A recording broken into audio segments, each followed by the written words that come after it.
लेकिन इंटेलिजेंस एजेंसियों को एक बड़ी जानकारी सामने आई है।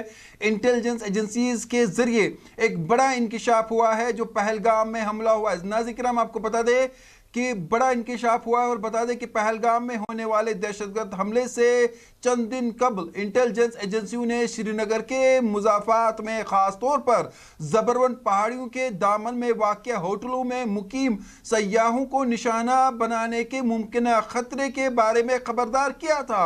इस वार्निंग के बाद इन इलाकों में सिक्योरिटी सख्त कर दी गई थी और पुलिस के आला अफसरान ने श्रीनगर में हिलीडल के करीब जो है और इसके अतराफ में नेशनल पार्क, दच्छीगाम, निशात और करीबी इलाकों में तलाशी मुहिम की निगरानी की। ये इलाके उस वक्त सिक्योरिटी के मरकज निगाह बने जब अक्टूबर गुज़श्ता साल सोनमर्ग गगनगीर में एक तमीराती साइट पर दहशतगर्द हमले में हमला हुआ जिसमें 7 अफराद बशमूल एक डॉक्टर को हलाक किया गया। ये इलाका ज़बरवन पहाड़ियों के दूसरी तरफ वाक़या और श्रीनगर शहर का नज़ारा पेश करता है। 2 हफ्तों तक जारी रहने वाली तलाशी मुहिम के दौरान सिक्योरिटी फोर्सेस ने श्रीनगर के मुज़ाफ़ात में वसी पैमाने पर ऑपरेशन किया, लेकिन कोई कामयाबी हासिल न हुई और ऑपरेशन 22 अप्रैल को ख़त्म कर दिया गया। वही दिन जब पहलगाम में दहशतगर्दों ने सयाहों को निशाना बनाया और 26 अफराद को कत्ल कर दिया। इंटेलिजेंस इत्तलात के मुताबिक दहशतगर्द वज़ीर-ए-आज़म नरेंद्र मोदी के गुज़श्ता माह के दौरे के दौरान ऐसी कार्रवाई का मंसूबा बना रहे थे जब वो कटरा से श्रीनगर तक की पहली ट्रेन को रवाना करने वाले थे। हुक्काम ने बताया कि पाकिस्तान जम्मू कश्मीर को मुल्क के दीगर हिस्सों से जोड़ने वाले रेलवे राब्ते से नाखुश है।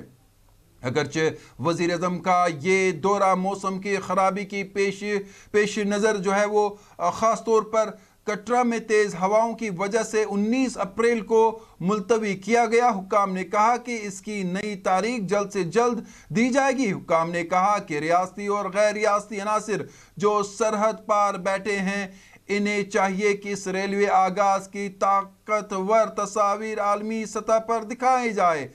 इसीलिए मुमकिन तौर पर उन्होंने इसी का असर कम करने के लिए इस होलनाक हमले का मंसूबा बंदी की।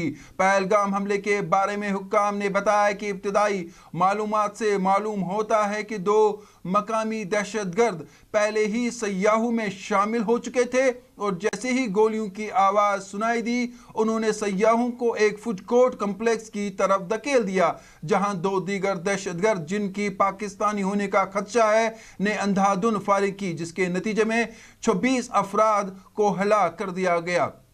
हुकाम के मुताबिक इस हमले का मकसद शहरियों में खौफ पैदा करना और मुमकिन तौर पर मुल्क के दीगर हिस्सों में कश्मीरियों के खिलाफ इंतकामी कार्रवाई को जन्म देना था। ताहम वज़ीर आला उमर अब्दुल्ला की बरवक्त कार्रवाई जिन्होंने दिल्ली में आला हुक्काम से बात की और बात करने के नतीजे में रियासती हुकूमतों को ये हिदायत जारी हुई कि वो अपने इलाकों में मुकीम कश्मीरियों की हिफाजत को यकीनी बनाएं। हुक्काम ने एक और तशवीशनाक रुझान की निशानदी की जिसके मुताबिक हालिया ऑपरेशन में जदीद असला इस्तेमाल किया गया। शुबह है कि यह असला अफगानिस्तान में नेटो अफवाज के छोड़े हुए जो है ज़खायर में से हैं। हुक्काम ने खबरदार किया कि जम्मू और कश्मीर में सयाहती सरगर्मियों को सिर्फ अमन की अलामत समझना दुरुस्त नहीं है। उन्होंने साबिक वज़ीर आला गुलाम नबी आज़ाद की मिसाल दी जिन्होंने सयाहों की आमद के हालात की बेहतरी का पैमाना बनाया था, मगर मई 2006 में इसी दौरान एक बस पर हमले में 4 सयाह मारे गए और 6 जख्मी हो गए थे।